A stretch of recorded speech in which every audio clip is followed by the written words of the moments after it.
Lights on versus వీక్షకులందరికీ మన ప్రభు అయిన యేసుక్రీస్తు నామంలో నా హృదయపూర్వకమైన వందనాలు తెలియజేస్తున్నాను. ప్రకటన గ్రంథంలోని 7 సంఘాల గురించి మనం ఇప్పుడు మాట్లాడుకుందాం. అప్పుడప్పుడే అంకురిస్తున్న ఆత్మీయ సంఘాల మీద ఆనాటి రోమా సామ్రాజ్యపు సంకెళ్ళు పసిమొగ్గల విశ్వాస జీవితాన్ని చిదిమేస్తున్న కొద్దీ రోజుకి పెరిగిపోతున్న విశ్వాసుల పట్టుదల ఎందరినో హతసాక్షులుగా మిగిల్చింది. ఆ క్రమంలోనే శిష్యుడైన యోహానును బందీగా చేసి పద్మాసు దీపం అనే ఒక నిర్జన ప్రదేశంలో పడేశారు. రాజులకు చక్రవర్తులకు వశము కాని ఆ పరిశుద్ధుడు ఆత్మవశుడై చాలా సంగతులను రాశాడు. ఆసియాలోని 7 సంఘాలను పరిస్థితులను గూర్చిన సంగతులను వివరిస్తూ ఆయా సంఘాలను వధూ సంఘాలుగా తీర్చిదిద్దడానికి అందులోనున్న లోటుపాట్లను సరిచేసుకుంటూ ప్రభువు రాకడకు సిద్ధపరచబడినట్లు ప్రోత్సహిస్తూ పరిశుద్ధాత్మ ద్వారా యేసుక్రీస్తు యోహానుకు చూపిన దర్శనమే ప్రకటన గ్రంథ సారాంశం. ఆనాడు యోహాను రాసిన ఈ సంగతులను నేడు మనం ధ్యానించి నేటి దినములలో మన ఆత్మీయ జీవితాలను కాపాడుకుందాం. ప్రకటన గ్రంథంలో వివరించిన 7 సంఘాల పేర్లు: ఎఫెసు, స్ముర్నా, పెర్గము, తుయతైరు, సార్దీసు, ఫిలదెల్ఫియా, లవదోకియా. ఈ 7 ప్రకటన గ్రంథంలో వివరించిన 7 సంఘాలు. నేటి దినాలలో ఆధునిక టర్కీ ప్రాంతంలో మనం వీటిని చూడగలుగుతాం. అయితే ఈ సంఘాలు భౌతికంగా ఇప్పుడు లేవు. అయినను 7 సంఘాలకు రాసిన సంగతులను అధ్యయనం చేసినప్పుడు ఈ రోజుల్లో మనం పాటించవలసిన క్రమమును గురించి మనం తెలుసుకుంటాము. 7 సువర్ణ దీపస్తంభములు 7 సంఘములు, 7 నక్షత్రాలు 7 సంఘాలకు దూతలు. యోహాను చూసిన ఆ నక్షత్రాల మర్మమును, దీపస్తంభముల సంగతిని గూర్చి వివరించబడిన అనేక విషయాలను నేర్చుకుందాం. దేవుడు లోకమునకు వెలుగైయున్న రీతిగా ఆ వెలుగు మన మధ్య మనుష్య కుమారునిగా ఈ లోకంలో జీవించినప్పుడు మీరు లోకానికి వెలుగై ఉన్నారు అని మనం బోధించిన యేసుక్రీస్తు యోహాను దర్శనంలో ఇప్పుడు తన తండ్రి కుడిపార్శ్వమున కూర్చుని 7 దీపస్తంభముల మధ్య నిలుచుచున్నాడు. యుగ యుగములో జీవించుచున్న మన ప్రభువుకును అల్ఫా ఒమేగా అయిన దేవునికి మహిమయు ఘనతయు ప్రభావములు యుగయుములకు కలుగునుగాక. ఆమేన్. ఎఫెసు సంఘం, దాని గురించి మనం తెలుసుకుందాము. దేవుని నామనిమిత్తము భారము భరించిన సంఘము. మొదటి ప్రేమను మరిచింది ఈ సంఘము. అపోస్తలుడైన పౌలు ఎఫెసు సంఘ వ్యవస్థాపకుడిగా ఉంటూ 1వ శతాబ్ద కాలంలో ఎన్నో పరిచర్యలు చేశారు. 12 పురుషులను స్థిరపరిచి వారిని అభిషేకించాడు. ప్రత్యేకంగా యేసు తల్లి అయిన మరియా ఆ సంఘ సభ్యురాలిగా ఉంటూ శిష్యుడైన యోహాను సంఘ నిర్వహణలో పాలిభాగంగా ఉండడం మనం గమనించవచ్చు. ఎఫెసు సంఘం దేవుని ప్రణాళికలో బలమైన సంఘ దర్శనంతో నిర్మించబడింది. సంఘ నియమాలలో పరిశుద్ధాత్మ అనుభవంలో కేంద్రంగా ఉంది. రోగులను స్వస్థపరిచి దెయ్యములను వెళ్ళగొట్టి దేవుడు కూడా ద్వేషించే నికోలాయితులను క్రియలను విసర్జించి దుర్బోధనను ఖండించి వాటిని సరిచేయడంలో గొప్ప అనుభవం కలిగిన సంఘం ఈ ఎఫెసు సంఘం. ఎఫెసులో కాపురమున్న యూదులు మరియు గ్రీసు దేశస్థుల వలన శ్రమలు ఎదురైనప్పుడు అధైర్యపడక శ్రమలను అధిగమించగలిగింది ఈ సంఘం.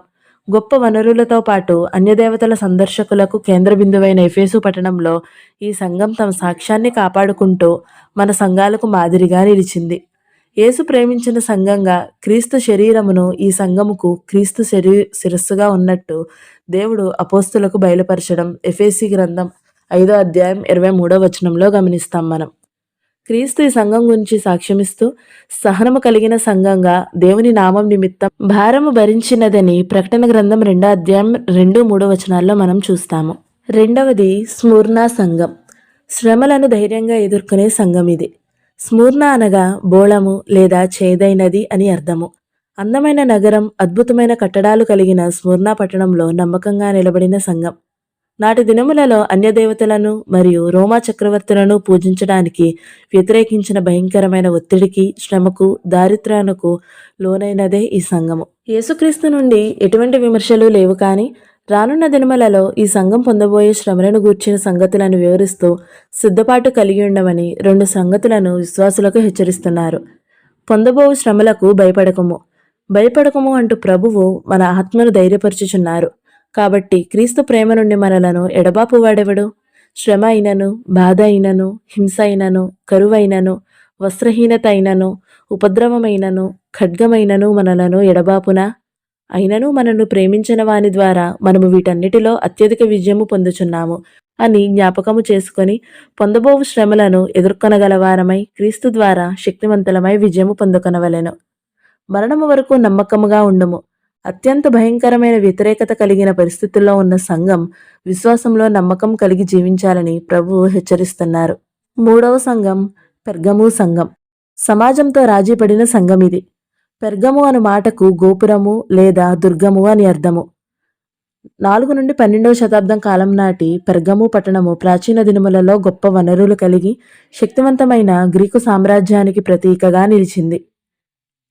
నేటి కాలంలో బెర్గమో అను పేరు గల పట్టణముగా ఉన్నది విగ్రహారాధన మరియు అన్యమత ఆచారాలను కలిగిన పెర్గము సాతాను సింహాసన స్థలము లేదా సాతాను పట్టణము అని పిలువబడడం గమనార్హం. ప్రకటన గ్రంథం 2వ అధ్యాయం 13వ వచనం ప్రకారం యేసుక్రీస్తు సాక్ష్యం ఇచ్చిన సంఘము. దేవుని నామము నిమిత్తము హతసాక్షి అయిన అంతిపయ ఈ సంఘమునకు చెందినవాడే. సాతాను కాపురమున్న ఈ స్థలంలో ఈ సంఘము దేవుని నామమును గట్టిగా చేపట్టి విశ్వాస విషయంలో దేవునిని విసర్జింపలేదు. ఈ సంఘము మనకు మాదిరిగా చూపుతూ నేడు మన సంఘములను చక్కబెట్టుకోవడానికి, మనలను మనము సరిచేసుకోవడానికి ఆత్మదేవుడు ప్రోత్సహిస్తున్నాడు. అన్యమత కార్యకలాపాలకు ప్రసిద్ధిగాంచిన పెర్గము పట్టణంలో ఈ సంఘము ప్రకటించిన దేవుని సువార్త తీవ్రమైన పరిణామాలకు దారితీసింది. సమాజంలో రోజురోజుకు పెరుగుతున్న విగ్రహారాధన దేవుని సంఘంలోనికి కూడా ప్రవేశించింది. అంతేకాకుండా నికొలాయితుల బోధను విసర్జించక విగ్రహములకు బలి ఇచ్చి వాటిని తినుచు జారత్వం విషయంలో దేవునికి కోపం పుట్టించిన వారు వీరు. సమాజంలో అన్యమత ఆచారాలు క్రైస్తవాన్ని బలహీనపరుస్తూ ఉన్నప్పటికీ విశ్వాస విషయంలో రాజీపడక మారుమనసు పొంది పునరుద్ధరించుకోమని ప్రభువు హెచ్చరిస్తున్నారు. 4వ సంఘం తుయతైరా సంఘం. లోకముతో జారత్వం చేసిన సంఘం ఇది. కుమార్తె లేక లోకములో ఐక్యము అని అర్థమిచ్చు 4వ శతాబ్దపు తుయాతైరు పట్టణము నేటి దినములలో అకీసర్ అనే పట్టణంగా పిలువబడుతుంది. కుమ్మరి పనులు, చేనేత పనులు, వస్త్రాల తయారీ చేయడంలో ప్రసిద్ధిగాంచిన తుయతైరా పట్టణంలో ఊదా రంగు పొడి వ్యాపారం చేస్తూ దైవభక్తి కలిగి అపోస్తలుడైన పౌలు ద్వారా రక్షించబడిన స్త్రీ లూదియా.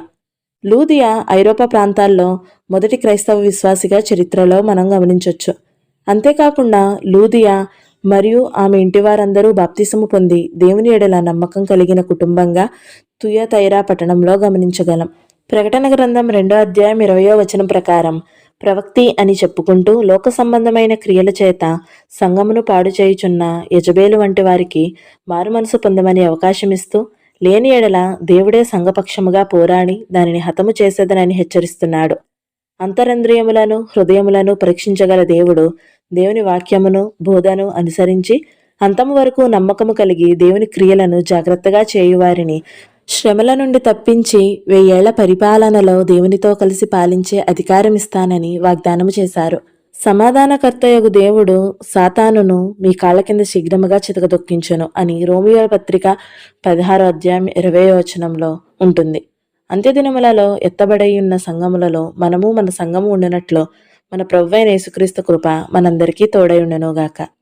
5వ సంఘం సార్దీసు సంఘం. జీవన్మరణముల సమస్యలను కలిగిన సంఘం ఇది. శేషము అను అర్థమిచ్చు 14వ శతాబ్దపు కాలంలో మొట్టమొదటిగా క్రైస్తవ సంస్కరణను చేపట్టిన సంఘం సార్దీసు సంఘం. ప్రకటన గ్రంథంలో మిగతా 6 సంఘాలు హెచ్చరికలతో పాటు దేవుని చేత ప్రశంసింపబడ్డాయి. అయితే సార్దీసు సంఘం అంతగా ప్రశంసించబడలేదు. కానీ అనేక హెచ్చరికలను బట్టి గమనిస్తే దేవునికి కోపం వచ్చినట్లు చేసి ఉన్నారని గమనిస్తాము. ప్రాచీన ఆచారాలు నవీన సంస్కరణ మధ్య కొట్టుమిట్టాడుతూ జీవన్మరణాల సమస్యలను కలిగిన సార్దీసు సంఘమును జ్ఞాపకము చేస్తూ జీవించుచున్నావన్న పేరు మాత్రమున్నది గాని నీవు మృతుడవే అని పలికిన దేవుడు నేడు మనము కలిగి ఉన్న నామకార్థ క్రైస్తవ విధానాలను ఖండిస్తూ మన సంఘాలను సరిదిద్దుకోమని హెచ్చరిస్తున్నారు. 6వ సంఘం ఫిలదెల్ఫియా సంఘము. సువార్త నిమిత్తం ద్వారములు తెరిచిన సంఘము. సహోదర ప్రేమ అను అర్థమిచ్చు 17వ శతాబ్దపు కాలం నాటి సంఘం ఫిలదెల్ఫియా సంఘము. 7 సంఘములలో ఫిలదెల్ఫియా అధికమైన దేవుని ప్రశంసలు పొందింది సంఘము. ఈ సంఘమునకు పరలోక ద్వారములు తెరిచి ఉంచాను అని ఎవడునూ వేయలేడు అంటూ దేవుడు నిత్యమైన వాగ్దానం ఇస్తూ ఉన్నారు. అలాగని అది శక్తివంతమైన సంఘము కాదు. కానీ వాక్యమును గైకొని దేవుని నామమును ఎన్నడూ ఎరగననలేదని సాక్ష్యము పొందుచున్నది.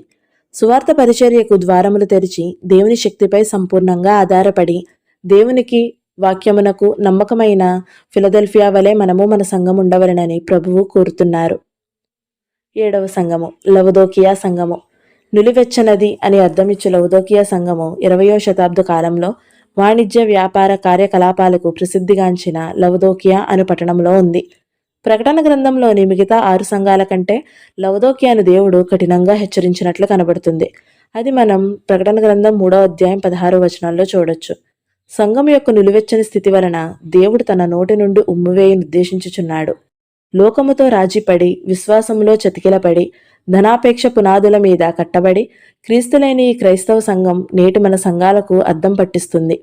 ప్రవచనాత్మకంగా గమనిస్తే లవదోకియా సంఘము అంత్యదినములలో అనగా ఈనాటి మన సంఘాలకు అన్ని విధాలుగా సరిపోల్చబడుతుంది. సంఘానికి శిరస్సైన క్రీస్తు తన సంఘద్వారము వెలుపట నిలిచియున్నాడన్న సంగతి బహు బాధాకరమైన విషయము. క్రీస్తు ఆలోచనలను కేంద్రీకరించని పరిచర్యలు చేస్తున్నామా? అనుకూలత కలిగిన బోధనలతో రాజీ పడుతున్నామా? ప్రజలను ఆకర్షించే ప్రయత్నాలు చేస్తున్నామా? జ్ఞాపకము చేసుకుని సరిచేసుకొనవలెను. తలుపు వద్ద నిల్చుని తట్టుచున్న క్రీస్తును నేడే మన హృదయాలలోకి, సంఘంలోనికి ఆహ్వానించుకుని జయించిన మనలను తనతో కూడా తన సింహాసనమందు కూర్చుండబెట్టనిచ్చేదనని చెప్పిన వాగ్దానమును స్వతంత్రించుకుందాము. ఆమెన్. ఈ వీడియో మీకు నచ్చినట్లయితే లైక్ చేయండి, షేర్ చేయండి. అలాగే మన ఛానల్ని సబ్స్క్రైబ్ చేసుకోండి.